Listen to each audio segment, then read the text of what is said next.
జై వీరబ్రహ్మ జై గోవిందమాంబ జై. నేను మీ కృష్ణమాచార్య శ్రీ బ్రహ్మపదం. ప్రకృతి అల్లారు ముద్దు బిడ్డ మన తల్లి భరతమాత.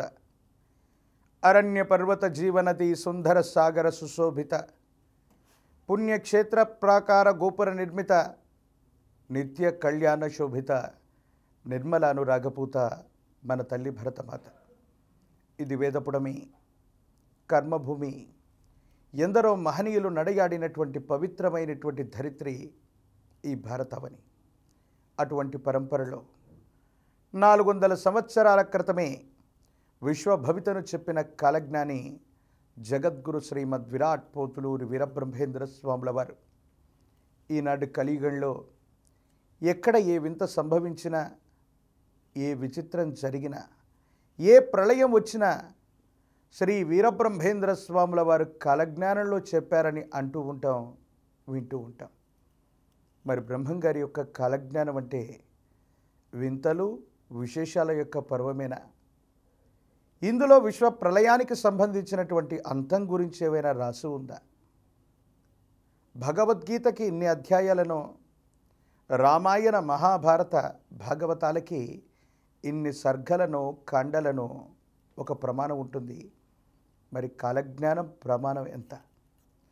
మనమందరం అనుకుంటున్నట్టుగానే జగద్గురు వీరబ్రహ్మేంద్ర స్వాముల వారి యొక్క కాలజ్ఞానంలో సామాజిక వర్ధమాన ప్రపంచంలోని రాజకీయ, ఆర్థిక, సామాజిక రంగాలకు సంబంధించినటువంటి ప్రతి విషయం గురించి వారు రాసి ఉన్నారా? శ్రీ బ్రహ్మంగారి యొక్క కాలజ్ఞానం అంటే జరిగి తీరవలసిందేనన్న నమ్మకం మనందరికీ ఉంది. మరి గురుదేవుల యొక్క కాలజ్ఞాన ప్రమాణం ఎంత? గురుదేవుల యొక్క కాలజ్ఞానంలో ఇప్పటి వరకు ఏం జరిగాయి, ఏం జరగబోతున్నాయి, వాటిని గురించి తెలుసుకునేటువంటి ప్రయత్నం మనం చేద్దాం. వీటికంటే ముందుగా ఒక వ్యక్తి యొక్క భూత భవిత వర్ధమానాలు తెలియజేసే జ్యోతిష్శాస్త్రం చాలా అద్భుతమైంది. అదే ఓ వ్యక్తి, ఓ వ్యవస్థ, ఓ రాష్ట్రం, ఓ దేశం యావత్ ప్రపంచ భవితని ముందుగానే ఊహిస్తే, కాలచక్రంతో సహా వివరించగలిగితే, అటువంటి ఖచ్చితమైన ఫలితాలు చెప్పగలిగిన మహనీయులు, అవతార పురుషులు జగద్గురు శ్రీమద్ విరాట్ పోతులూరి వీరబ్రహ్మేంద్ర స్వాముల వారు. శ్రీ గురుదేవుల యొక్క కాలజ్ఞానంలో ఉన్నటువంటి ఒక గొప్ప మాట. ఈ మధ్యకాలంలో ఉభయ తెలుగు రాష్ట్రాలకి సంబంధించి ఒక విచిత్రవంతమైనటువంటి సంఘటన మనం చూసాం. జ్యోతిష్యులందరూ కూడా ప్రధానమైనటువంటి ప్రతిపక్షాలు, ప్రభుత్వ పక్షాలు, ముఖ్యమంత్రి అభ్యర్థుల యొక్క లిస్టు తీసుకొని ఫలానా పార్టీ గెలుస్తుందని జ్యోతిష్యులందరూ చెబితే, గురుదేవులు వీరబ్రహ్మేంద్ర స్వాముల వారి యొక్క సాంద్ర సింధువేదమైనటువంటి కాలజ్ఞానమే ప్రామాణికగా తెలంగాణ రాష్ట్రంలో మాన్యశ్రీ రేవంత్ రెడ్డి గారి యొక్క జాతకంలో రాజయోగాన్ని, వారికి సంబంధించినటువంటి సమీపమైనటువంటి భవిష్యత్తులో రాజయోగం ఉంది, ముఖ్యమంత్రి అమాత్యులు లేదా అటువంటి ఉత్కృష్టవంతమైనటువంటి స్థానాన్ని అధిరోహించేటువంటి స్థితిగతులు ఉన్నాయని గురుదేవుల యొక్క ఉపాసనా బలంగా నేను చెప్పినప్పుడు, జ్యోతిష్యపరమైనటువంటి గ్రంథాలన్నీ చూసి అసలు కాంగ్రెస్ పార్టీ తెలంగాణ రాష్ట్రంలో అధికారంలోకి వచ్చేటువంటి అవకాశమే లేదని జ్యోతిష్యులందరూ అనుకున్నారు. మరి ఈ వ్యత్యాసం ఎందుకు వచ్చింది? మాన్యశ్రీ రేవంత్ రెడ్డి గారు ముఖ్యమంత్రి వర్యులుగా తెలంగాణ రాష్ట్ర ముఖ్యమంత్రి పీఠాన్ని ఎలాగా అధిరోహించారు? మరో ముఖ్యమైనటువంటి అంశాన్ని చెప్తాను. ఉభయ తెలుగు రాష్ట్రాలకు సంబంధించి మాన్యశ్రీ నారా చంద్రబాబు నాయుడు గారి యొక్క జాతకంలో రాజయోగమే లేదని, వారి యొక్క శకం ఇక ముగిసిపోయినట్టేనని ప్రధానమైనటువంటి జ్యోతిష్యులందరూ కూడా చెప్పారు. కానీ జగద్గురు వీరబ్రహ్మేంద్ర స్వాముల వారి యొక్క సాంద్ర సింధువేదమైనటువంటి కాలజ్ఞానమే ప్రామాణికగా వారి యొక్క జాతకంలో సమీపమైనటువంటి భవిష్యత్తులో ఉత్కృష్టవంతమైనటువంటి దశలు మళ్ళీ నడుస్తాయని, 3 పార్టీలు లేదా 3 ప్రధానమైనటువంటి వ్యక్తుల యొక్క కూడిక వల్ల సమీపమైనటువంటి భవిష్యత్తులో మళ్ళీ ప్రభుత్వం ఏర్పాటు దిశగా వారు ఉంటారని 2-3 సంవత్సరాల క్రితమే చెప్పడం జరిగింది. మరి ఈ వ్యత్యాసాలు ఎందుకు వస్తున్నాయి అంటే, ఇటువంటి విశేషవంతమైనటువంటి ఉత్కృష్టవంతమైనటువంటి అంశాలని ఊహించటం నా గొప్పనో, నేను చెబుతూ ఉన్నటువంటివే సత్యమవుతున్నాయనో కాదు. 400 సంవత్సరాల క్రితమే విశ్వభవితను చెప్పిన కాలజ్ఞాని జగద్గురు శ్రీమద్ విరాట్ పోతులూరు వీరబ్రహ్మేంద్ర స్వాముల వారు ఎక్కడో వారణాసి నగరానికి సమీపమైనటువంటి ప్రాంగణంలో త్రివేణి సంగమ ప్రదేశంలో ప్రకృతాంబ పరిపూర్ణయాచారుల యొక్క దంపతులకి విశేషవంతమైనటువంటి స్థితిగతుల్లో జననాన్ని పొంది, స్వామివారి యొక్క జననం జరిగిన వెంటనే తండ్రి యొక్క విశేషవంతమైనటువంటి సౌఖ్యాన్ని చూసి తల్లి కూడా పరమపదించేటువంటి సందర్భం నుంచి అత్రి మహాముని ఆశ్రమానికి చేరుకొని, ఈనాడు కర్ణాటక దేశంలోని పాపాగ్ని మఠ సమీపానికి సంబంధించిన నందికొండ సమీపంలోని వీరపాపమాంబ వీరభోజయాచార్యులకి దత్తపుత్రుడై కొన్ని సంవత్సరాల పాటు పాపాగ్ని మఠంలో తండ్రి దగ్గర తల్లి దగ్గర శుశ్రూషలు చేసుకుంటూ విశేషవంతమైనటువంటి జ్ఞానాన్ని సముపార్జించిన వారై అతి పిన్న వయసులోనే తల్లి యొక్క అనుమతి చేత మహోన్నతమైనటువంటి క్షేత్రాల యొక్క సందర్శనకి బయలుదేరారు వీరబ్రహ్మేంద్ర స్వాముల వారు. ఆనాడు స్వామివారి యొక్క పేరు వీరప్పయ్య. తల్లిగారు కుమారుని అడుగుతున్నారు, నాయన ఎక్కడికి వెళ్ళాలనుకుంటున్నావయ్యా? ఇంత వయసులో నువ్వు వెళితే లోకజ్ఞానం తెలియక ఇబ్బందులు పడతావయ్యా? వెళ్ళవలసినటువంటి ఆవశ్యకత ఏమిటి అని అడిగింది తల్లి.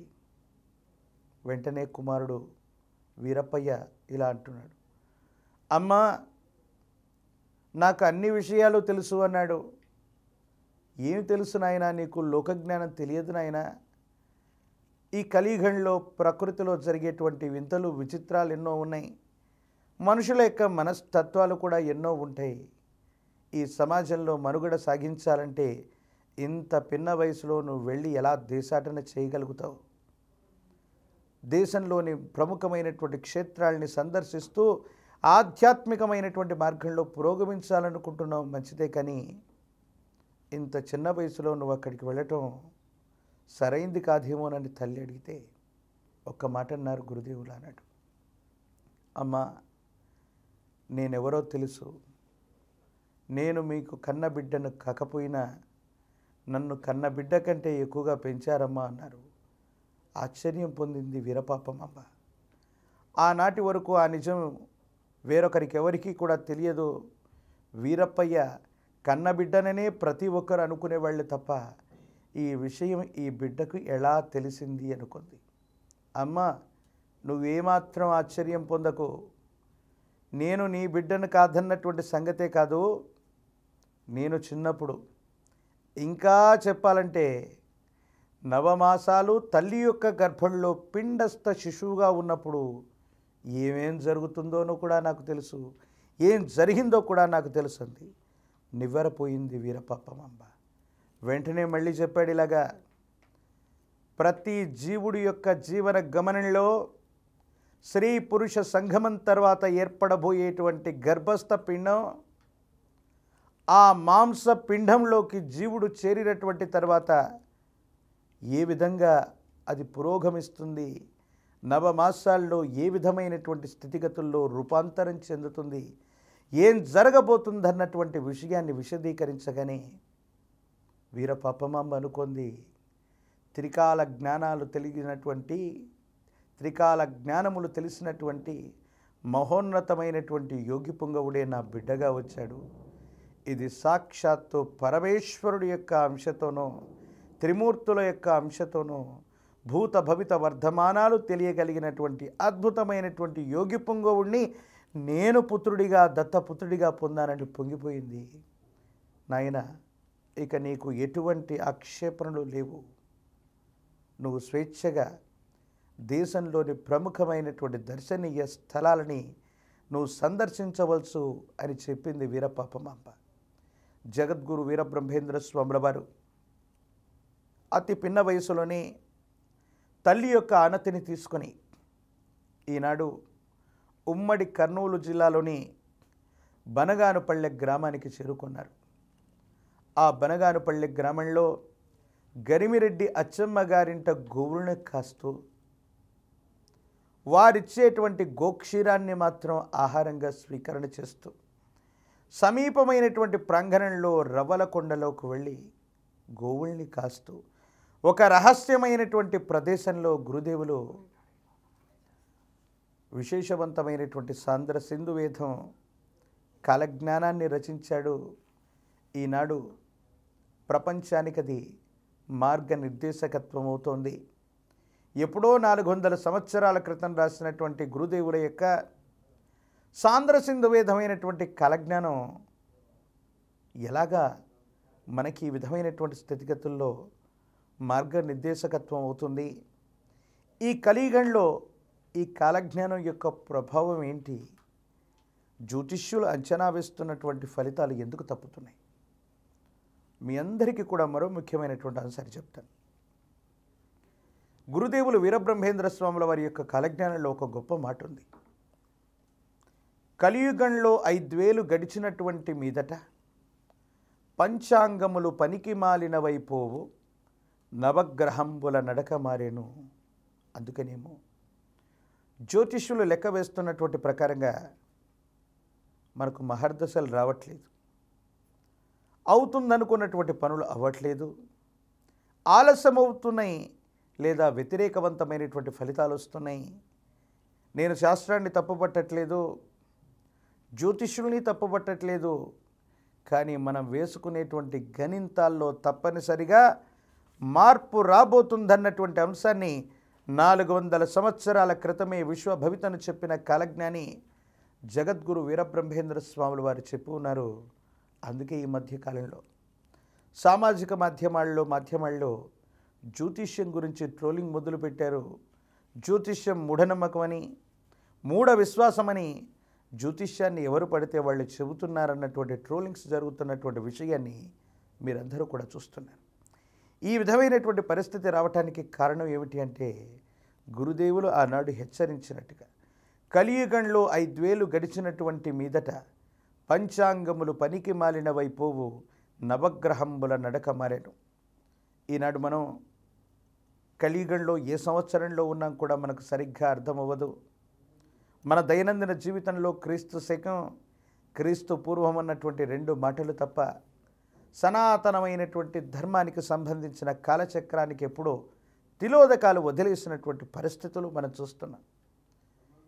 క్రీస్తు శకం 2024వ సంవత్సరంలో మనం ఉన్నాం. కలియుగంలో 5,125 వత్సరాలు ఇప్పటికే మనం పురస్కరించుకొని ఉన్నాం. గురుదేవులు చెప్పినట్టుగా కలియుగంలో 5,000 గడిచిన మీదట సుమారు 5,125 సంవత్సరాలు గడుస్తున్న నేపథ్యంలో 5,000 గడిచినటువంటి మీదట పంచాంగములు పనికి మాలినవైపోవు, నవగ్రహంబుల నడక మారేను. మనం లెక్కలు వేసేటువంటి సిద్ధాంతాలన్నీ కూడా ప్రతికూలవంతమైనటువంటి ఫలితాలను చూపెడుతుంటాయి. కానీ వర్ధమాన ప్రపంచంలో జరగబోయే అంశాలు వేరుగా ఉంటాయి. అందుకే ఫలితాలన్నీ కూడా మనకు తారుమారైనట్టుగా మనం భ్రమిస్తున్నాం. ఇది శాస్త్ర దోషమో జ్యోతిష్యుల దోషమో అంతకంటే కూడా కాదు, నవగ్రహాల యొక్క నడక మారుతుంది అన్నటువంటి విషయాన్ని మనం గుర్తెరగాలి. ప్రత్యేకించి ఇదే సందర్భంలో ఈ మధ్య సామాజిక మాధ్యమాలను మనం చూసినట్టయితే ఒక అద్భుతమైనటువంటి విషయం గురించి మనం వింటున్నాం. రోజుకి 24 గంటలు ఉంటాయని మనం చెప్పుకొస్తుంటాం. రోజుకి 24 గంటలు ఉంటాయి. ఈ మధ్య సోషల్ మీడియాలో ఒక పోస్ట్ చక్కర్లు కొడుతోంది. రోజుకి 25 గంటలు రాబోతున్నాయి. ఏ విధమైనటువంటి పరిస్థితుల్లో ఈ కాలచక్రంలో మార్పులు రాబోతున్నాయంటే, భూమి తన చుట్టూ తాను పరిభ్రమిస్తూ సూర్యుని చుట్టూ తిరుగుతూ ఉంటుంది. దీనివల్లే రోజులు, మాసాలు, సంవత్సరాలు ఇవన్నీ కూడా ఏర్పడుతుంటాయి. అలాగే భౌగోళికంగా మన ఋతువులను కూడా చూస్తూ ఉంటాం. కానీ భూమి తన చుట్టూ తాను తిరిగేటువంటి పరిభ్రమణ వేగంలో వచ్చే ఒక విశేషవంతమైనటువంటి మార్పు కారణంగా మనకు కూడా 25వ గంట రాబోతుందా?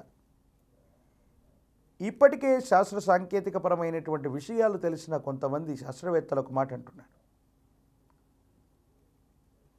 కెనడా లాంటి, యుఎస్ లాంటి కొన్ని రకాలైనటువంటి ఖండాలు, దేశాలు ప్రధానమైనటువంటి చోట సూర్యోదయం, సూర్యాస్తమం ఈ రెండింటిని కలుపుకొని ప్లస్ లేదు మైనస్గా 1 గంట 2 గంటల సమయాన్ని కలుపుకోవటం, తీసివేయటం అన్నటువంటి కాలగమనం అన్నటువంటిది కొన్ని చోట్ల ప్రాచుర్యంలో ఉంది.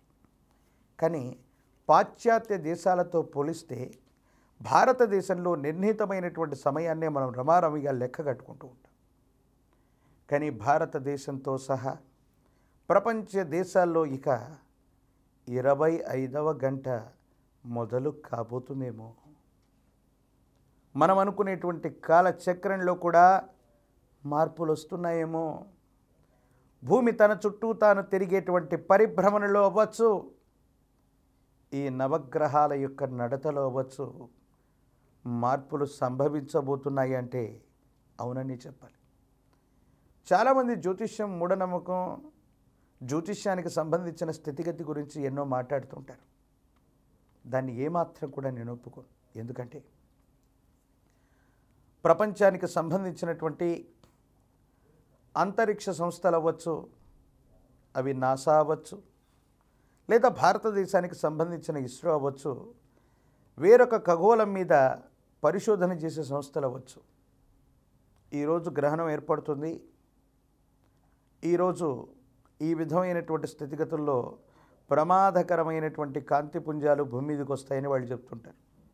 కానీ కొన్ని వందల సంవత్సరాల క్రితం లేదా ఒక 100 సంవత్సరాల క్రితం ఇదే ఆంధ్రప్రదేశ్కు సంబంధించినటువంటి మారుమూళ్ళు పల్లెటూరులో ఉన్నటువంటి ఒక సిద్ధాంతి రాబోయే 100 సంవత్సరాల నాటి పంచాంగాన్ని రాసి ఏ రోజు పౌర్ణమి వస్తుంది, ఏ రోజు అమావాస్య రాబోతుంది, ఏ రోజు గ్రహణం ఏర్పడుతుందన్నటువంటి విషయాన్ని కొన్ని వందల సంవత్సరాల క్రితమే చెప్పినటువంటి మహనీయులు ఉన్నటువంటి మహోన్నతమైనటువంటి గడ్డ మన భారతావని. జ్యోతిష్యం అన్నటువంటిది అంత గొప్ప శాస్త్రం. కాకపోతే మన గణితాలలో వచ్చే తేడాలే కాదు, ఈ సృష్టిలో, ఈ విశ్వంలో మహోన్నతమైనటువంటి ఖగోళంలో ఏవో అద్భుతాలు జరుగుతున్నాయి. భూమి యొక్క పరిభ్రమణ వేగమే కాదు, గ్రహాలకు సంబంధించినటువంటి గోచార పరిస్థితులు కూడా మారిపోతున్నాయి. ఆ కారణంగానే మనం లెక్క కట్టేటువంటి లెక్కల్లో మార్పులు వస్తున్నాయి. అనుకూలవంతమైనటువంటి ఫలితాలు రావటంలో ఆలస్యమవుతున్నాయి. ఈ కారణంగానే మనం అనుకున్నది జరగటమో జరగకపోవటమో జరుగుతోంది. అటువంటి స్థితిగతుల్లో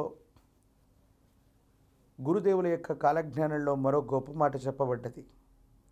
సాంద్ర సింధువేదమైనటువంటి కాలజ్ఞానమే ఇక ప్రపంచానికి దిక్సూచి కాబోతుంది. ప్రపంచంలో ఎక్కడ ఏ వింత జరిగినా, ఏ విచిత్రం సంభవించినా వీరబ్రహ్మేంద్ర స్వాముల వారి యొక్క కాలజ్ఞానంలో ఇలా రాశారు, ఇలా జరిగిందని మనం అనుకుంటూ ఉంటాం.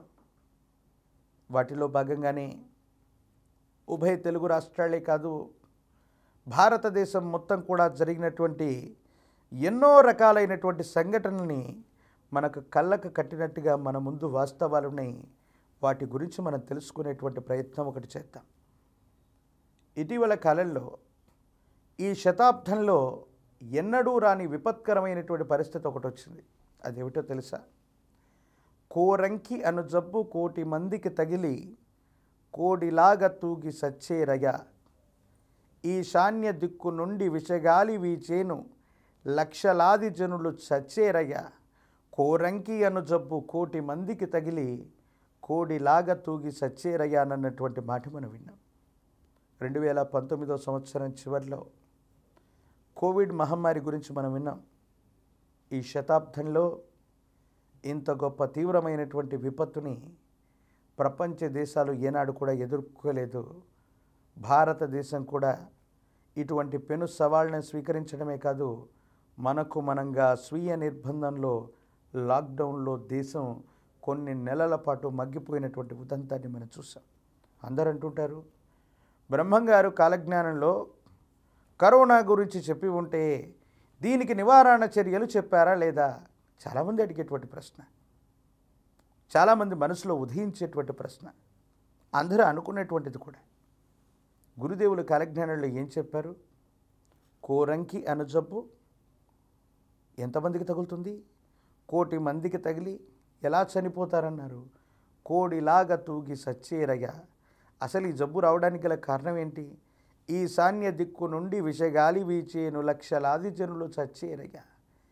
ఈశాన్య భారతదేశానికి లేదా భారతదేశానికి ఈశాన్యంలో ఉన్నటువంటి చైనా లాంటి దేశం నుండి ఈ కోవిడ్ వచ్చినట్టుగా శాస్త్రవేత్తలు నిర్ధారణ జరిగింది. 1,00,00,000 అంటే మనం 100 లక్షలు అనుకుంటాం, కానీ 1,00,00,000 అంటే అర్థం ఏంటంటే అనంతమైన అర్థం. గురుదేవులు వాడినటువంటి ప్రాసలో కోరంకి అను జబ్బు ఎంతమందికి తగిలి? 1,00,00,000 మందికి తగిలి ఎలా చనిపోతారని చెప్పారు? కోడిలాగా తూగి చనిపోతారన్నారు. కరోనాకు సంబంధించిన నివారణ మార్గం, ఆ ముప్పు గురించి కూడా ఆ కోడి అనేటువంటి శబ్దంలోనే ఉంది. ఏంటో తెలుసా? ఉభయ తెలుగు రాష్ట్రాల్లో ఒక ప్రధానమైనటువంటి పండుగ జరుగుతుంటుంది, సంక్రాంతి. ఈ సంక్రాంతికి కోడి పందాలు ఆడుతూ ఉంటారు, అందరికీ తెలిసినటువంటిది. ఒక కోడి మరో కోడిని గాయపరిచేటువంటి సందర్భాన్ని మనం చూస్తూ ఉంటాం. అంటే కోడి పందాలు ఆడమని నేను చెప్పను, కానీ ప్రోత్సహించాను, కానీ సరదాగా సంక్రాంతిలో జరిగేటువంటి విషయాన్ని గురించి నేను ప్రస్తావిస్తూ ఉన్నాను. ఒక కోడి మరో కోడిని గాయపరుస్తూ ఉన్నటువంటి ఈ సందర్భంలో విపరీతమైనటువంటి ఒత్తిడికి లోనైపోయి ఊపిరి తీసుకోవటం కష్టమవుతుంది కోడికి.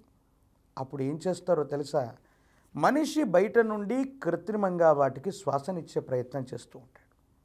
ఈ విషయాన్ని కోడి పందాల్లో ఎవరైనా చూస్తే మనకు తెలిసిపోతుంటుంది. అంటే మనిషి బయట నుండి కృత్రిమమైనటువంటి శ్వాసని కోడికి అందజేసేటువంటి ప్రయత్నం చేస్తాడు. అప్పుడు మళ్ళీ కోడి ఊపిరి తీసుకొని పోట్లాటకు సిద్ధమవుతుంది. కరోనా కారణంగా మన బంధువులను, మిత్రులను, స్నేహితులను కోల్పోయాం. వీళ్ళందరికీ డాక్టర్లందరూ కూడా చేసినటువంటి ఒకే ఒక చికిత్స ఏంటో తెలుసా? ఆక్సిజన్ని అందించటం. కోరంకి అను జబ్బు 1,00,00,000 మందికి సోకి కోడిలాగా తూగి సచ్చేరయ్య అంటే శ్వాస వ్యవస్థలోకి శ్వాస అందక చనిపోతారు. ఇది శ్వాసకోశ సంబంధమైనటువంటి వ్యాధిగా గురుదేవులు నిగూఢమైనటువంటి అర్థంతో చెప్పి ఉన్నారు. దీన్ని తెలుసుకోకపోవటం మన మూర్ఖత్వం అవుతుంది తప్ప గురుదేవుల కాలజ్ఞానంలో కరోనాకు నివారణోపాయం చెప్పలేదు అన్నటువంటి విషయం అవాస్తవం. మనందరికీ తెలిసినటువంటి అంశం ఏంటో తెలుసా? కరోనాకి వైద్యులు ఇచ్చినటువంటి ట్రీట్మెంట్ ఏమిటి? కృత్రిమంగా ఆక్సిజన్ సిలిండర్ల ద్వారా ఆక్సిజన్ని అందించటం మాత్రమే. కరోనా కారణంగా ఎంతమంది ఎలా చనిపోయారు? ఊపిరాడక చనిపోయారు, లంగ్స్ ఊపిరితిత్తులు ఇన్ఫెక్షన్ వల్ల చనిపోయారు, భయపడి ఊపిరాడక చనిపోయారు. ఈ మాటలే కదా మనం విన్నాం. కాబట్టి గురుదేవుల యొక్క కాలజ్ఞానంలో మహోన్నతమైనటువంటి సాంద్ర సింధు వేదంలో ఈ మాట ఇలా చెప్పబడ్డది. 100 సంవత్సరాల చరిత్రలో ఈ శతాబ్దంలో జరగనటువంటి గొప్ప విపత్తుని మనం చూసాం. ఆ గొప్ప విపత్తుని మనం ఎదుర్కొన్నాం. వాటిని మించినటువంటి స్థితిగతుల్లో ఇబ్బందులు, సమస్యలు, ప్రతిబంధకాలు రాబోతున్నాయనటం మనం చూస్తున్నటువంటి సంఘటన. ఇది జగద్గురు వీరబ్రహ్మేంద్ర స్వాముల వారి యొక్క విరచితమైనటువంటి శ్రీ కాలజ్ఞానం. జరగబోయేటువంటి ఎన్నో అంశాలు, జరిగినటువంటి ఎన్నో ఉదాహరణలతో మళ్ళీ వచ్చేటువంటి కార్యక్రమంలో మళ్ళీ కలుద్దాం. జగద్గురు వీరబ్రహ్మేంద్ర స్వాముల వారి యొక్క కాలజ్ఞానం అంటే ఇది విశ్వభవిత. ఇది కేవలం వింతలు, విచిత్రాల యొక్క సారాంశం కాదు. విశ్వభవితగా దీన్ని మనం పేర్కొందాం. సమీపమైన భవిష్యత్తులో జరగబోయేటువంటి వింతలు, విచిత్రాలు, విశ్వ ప్రళయాల గురించి ముందుగానే తెలుసుకుందాం, జాగ్రత్త పడతాం. నేను మీ కృష్ణమాచార్య, శ్రీ బ్రహ్మపదం. జై వీరబ్రహ్మ, జై గోవిందమ్మ జై. For more videos like this, subscribe Big TV channel.